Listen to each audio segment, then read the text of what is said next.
Ladies and gentlemen of Knucklehead Nation, we're here with a very nicely decked out Coach Rage Ing from Blackhouse. Rage, I'm extremely interested, and I think others are as well, in your fight philosophy, and that's kind of what I wanted to talk to you about today. Okay. So, kind of tell me about your fight philosophy, where it came from, how you implement it, kind of the whole nine. Well, where do I even begin? So I never grew up. That's a lie. I'm still immature, still a child. Now I got into a lot of fights when I was younger, and pretty bad, pretty violent. So really, all right, we got to go back. Sorry. Oh, we got time. Sorry, We've got time. Go back to the Dark Ages. Literally, that's what it's called, the Dark Ages. People thought I was joking. There was a time. So UFC came out around 94, 93, 94. And it was a marketing gimmick. It was a shock show. It was not a sport so much as a spectacle. But whoa, that's real. That's what I want to do. That's what I do anyway, but that's what I want to do.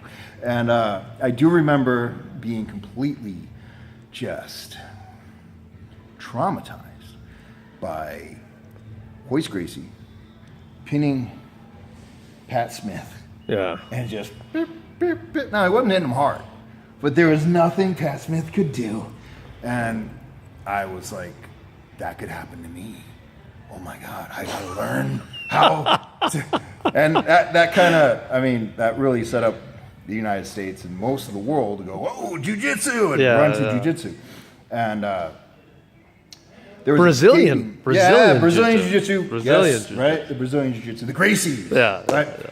And there was a glaring hole in our understanding of combat sports because it was so biased towards boxing and striking and kickboxing, Muay Thai, and Muay Thai back then was just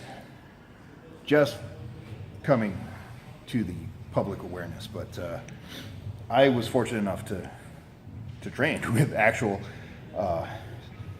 Thai fighters and stick fighters and knife fighters, and people get mad when I say knife fighters because if you actually fight with a knife, you die. But practitioners is the word that I'm supposed to use. So, sorry to go off. No. This is good stuff. There was so then the rush was to learn grappling, and then so I'm kind of rambling on right now. I apologize. No, we're laying a foundation. Okay. That's what we're doing. We're laying a foundation. So the question was my fight philosophy, where'd it come from? Yeah. What is it? Where'd it come from? Yeah. So fitting the real fight into the sport, right? Because they're not as congruent as it might appear, right? Because there are athletes that compete, and there are performers that compete, and there are influences of a commercial nature that change how things turn out, how things work. So my whole thing is what works. Sorry. I hope you can edit this.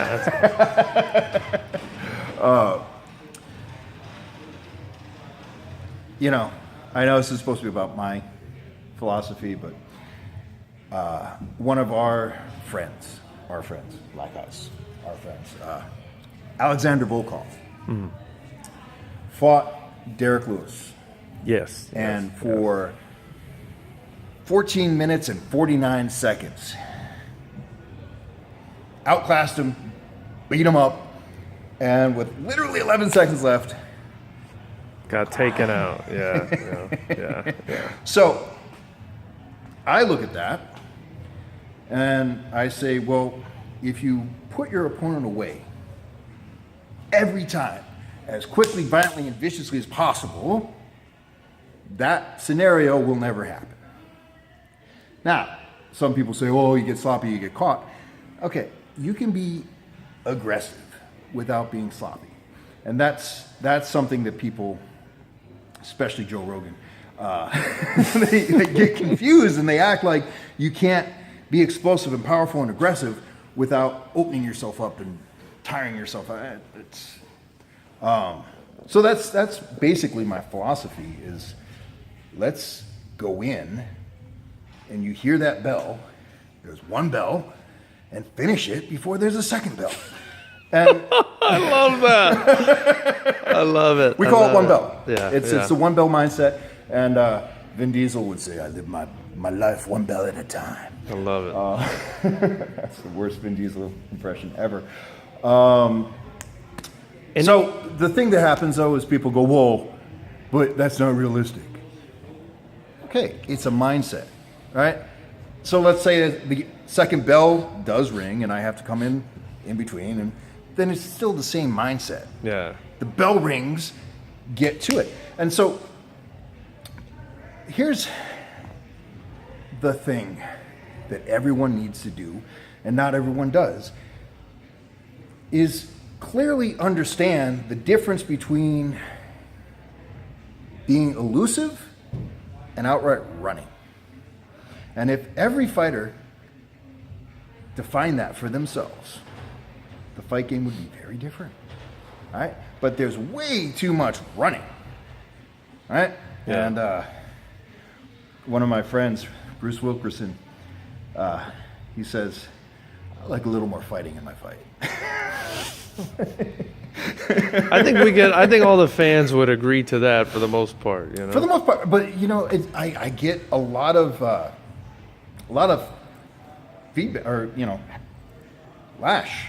backlash from posting. Like, I'll talk about Runner Boy Stephen Thompson and GS, please finish a fight. Oh my god. Decision Dom, and people.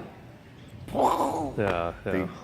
They disagree, and hey, that's the thing. I don't have to be right. It's just my opinion. Yeah. And I can only train but a handful of fighters. But it's almost like a very primal philosophy, right? It's kind of what animals do, right? They're not like, I would assume when they're trying to kill each other, they're not trying to just mess about. They're trying to get to it and get it done, and right? Eat. Right. Most of the time, it's to eat, right. Or defend their territory, and that's the thing, right? I alluded.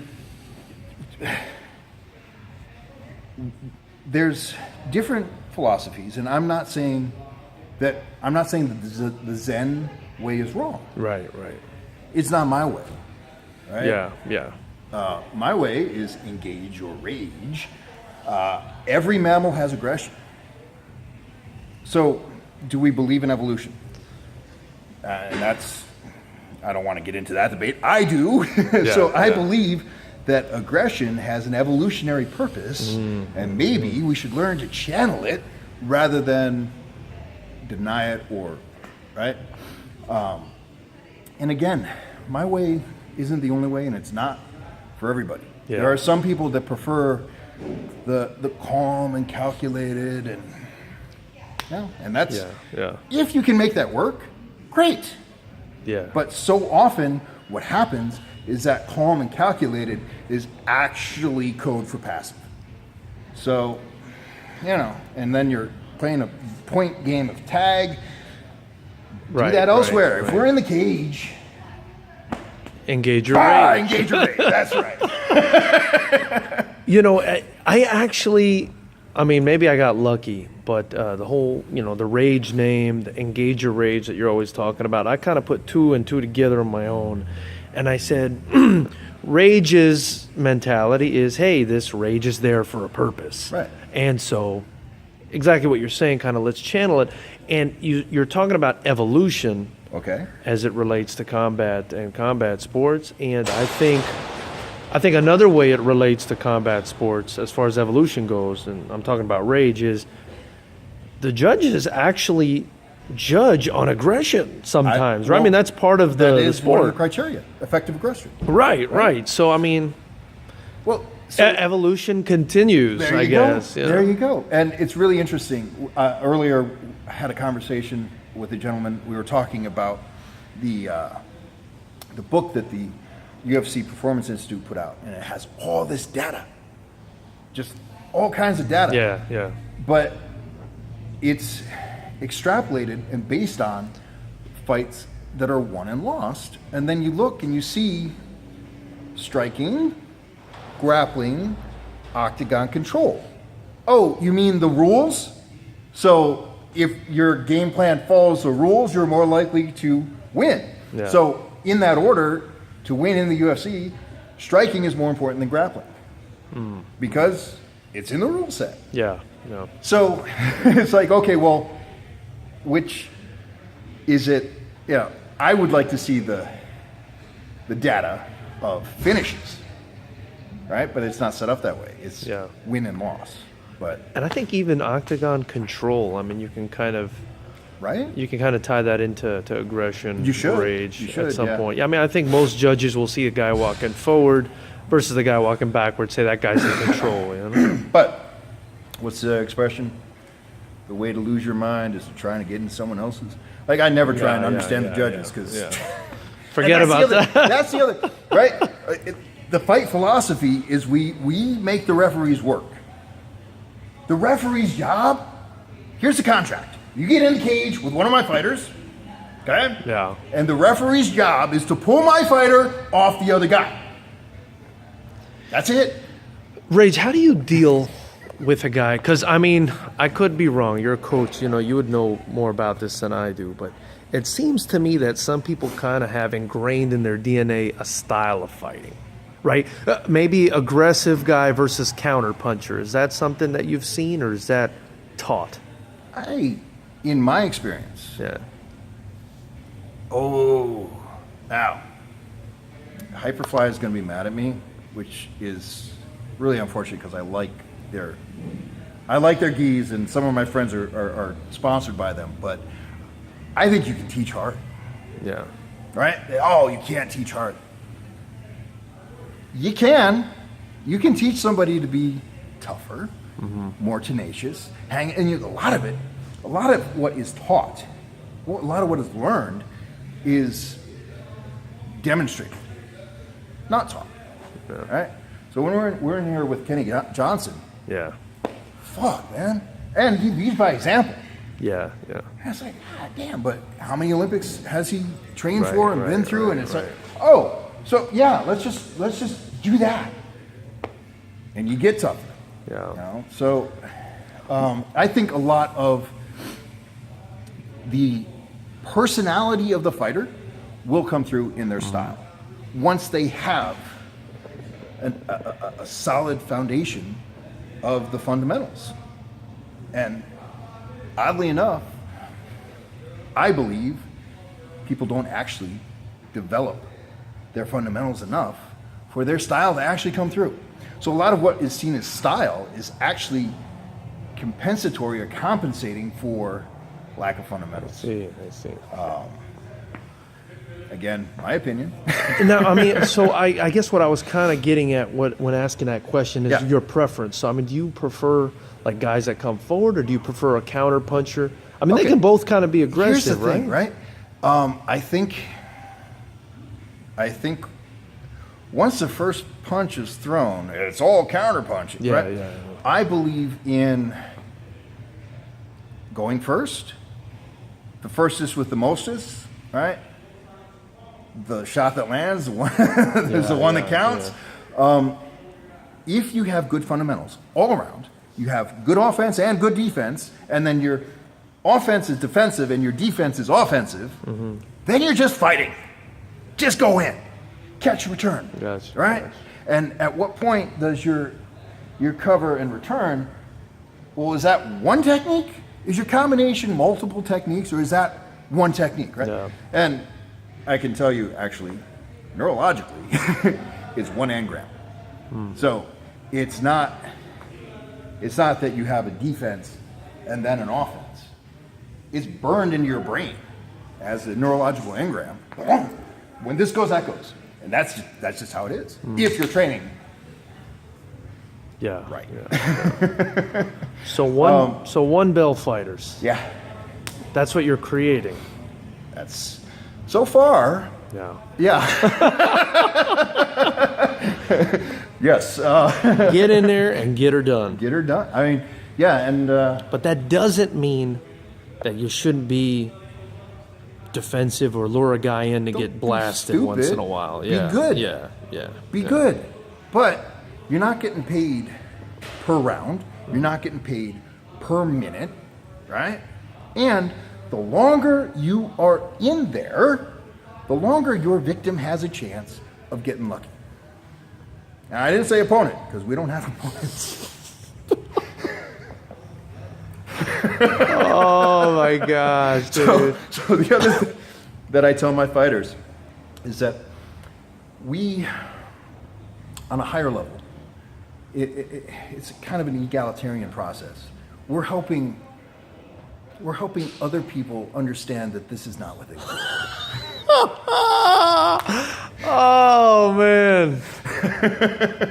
I'm really enjoying this philosophy in this interview right now. And the thing is, right now, some of it sounds really over the top, maybe even braggadocious, right? Yeah. But once you get two fighters that of that mindset, they bring out the best in each other.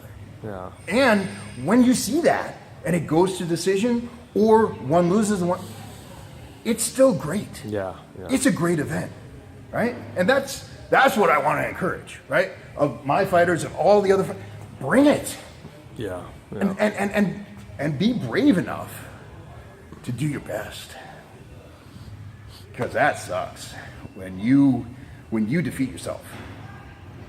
That is just like when you get caught in your mind, overthinking, overanalyzing. No. The time for thinking is when you choose how you're going to train, when you choose who you're going to train with. That's when you think. But when it comes time to doing the work, and then if you're thinking, you're losing. If you're thinking, you're losing. Yeah. It's react, boom, boom, boom. Rely on your training. Bah! That's how I say it. I love it, Rage. That was awesome. I really appreciate your time again. Oh, thank you. I think, I think sometimes people might look at a philosophy like yours and say, well, they're just too aggressive. Maybe they're tossing defense out the window or whatever. But speaking to you and actually understanding what's coming out of your mouth, it definitely clarifies it for perhaps casual fight fans that wouldn't understand where your philosophy's going. And I love it, man. I love everything you're about. So thank you again, brother. I appreciate your time. All right. And great looking shirt, by the way.